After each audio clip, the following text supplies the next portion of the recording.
ஆடு மாடு வளர்ப்பதை அரசு பணியாக்கும் என்றால் சிரிக்கிறீர்கள். இந்த மண்ணிலே ஒரு மகத்தான தலைவன் இருந்தான், காமராஜர் என்று. அவன் மாதவரத்திலே பால் பண்ணை கொண்டு வந்தான். அங்கு வேலை பார்த்த எல்லாரும் அரசு வேலை தானே பார்த்தீர்கள். அப்போது ஆடு மாடு வளர்த்தா அது என்ன பால் விற்கிறது நான் வரமாட்டேன் என்று. டாஸ்மார்க்ல சாராயம் ஊத்தி கொடுக்கிற, சரக்கு ஊத்தி கொடுக்கிற வேலையை அரசு வேலை என்று பார்க்கிற நீங்கள் உலகத்திற்கு உணவு கொடுக்கிற, பால் கொடுக்கிற, கறி கொடுக்கிற எங்களை வளர்ப்பது அவமானம் என்று நினைக்கிறீர்கள். எவ்வளவு பெரிய கொடுமை! ஆடு மாடுகள் எங்களுக்கு வைத்தியம் செய்கிற மருத்துவர், விலங்கியல் மருத்துவர் அரசு மருத்துவராக இருக்கலாம். ஆனால் ஆடு மாடு மேய்க்கிற எங்கள் மேய்ப்பர்கள் அரசு பணியாளர்களாக, அரசு ஊழியர்களாக இருக்கக்கூடாது என்றால் எப்படிப்பட்ட மனநிலை உங்களுடைய? எப்படிப்பட்ட மனநிலை? பொறியியல் படிக்க வேண்டும் என்கிற, படித்து விட்டு தமிழ்நாட்டு சட்டசபையில படித்தது இருக்கிறது. 400 பேர் வாயில் காவலர் வேலைக்கு விண்ணப்பித்திருக்கிறார்கள் என்று, வாட்ச்மேன் வேலைக்கு.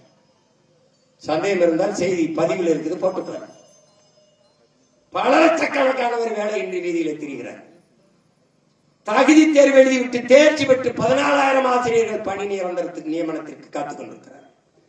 பகுதி நேர ஆசிரியர்கள் பணி நிரந்தரத்திற்கு காத்துக் கொண்டிருக்கிறார்கள்.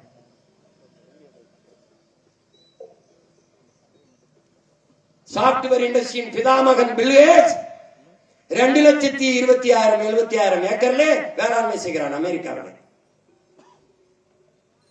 ஏன்? அவனுக்கு தெரியும் சாப்ட்வேரில் வேலை செய்தாலும் சாப்பிட்டு போய் தான் வேலை செய்ய முடியும் என்று.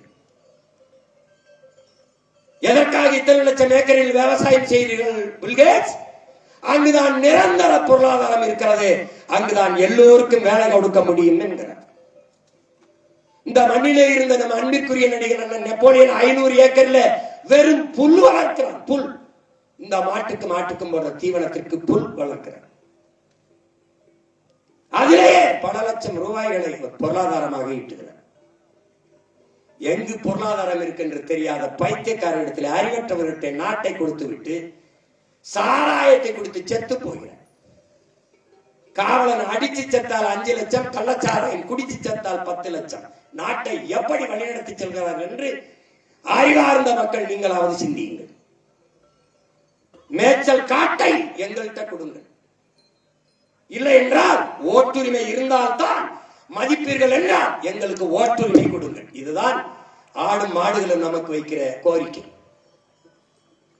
உங்களால் நல்ல தலைவர்களை தேர்வு செய்ய முடியவில்லை, எங்களுக்கு ஓட்டுரிமை கொடுங்கள். அப்ப நாங்களாவது நல்ல தலைவர்களை தேர்வு செய்கிறோம் என்பதுதான் ஆடு மாடுகளும் இந்த மாநாட்டில் முன்வைக்கிற கோரிக்கை.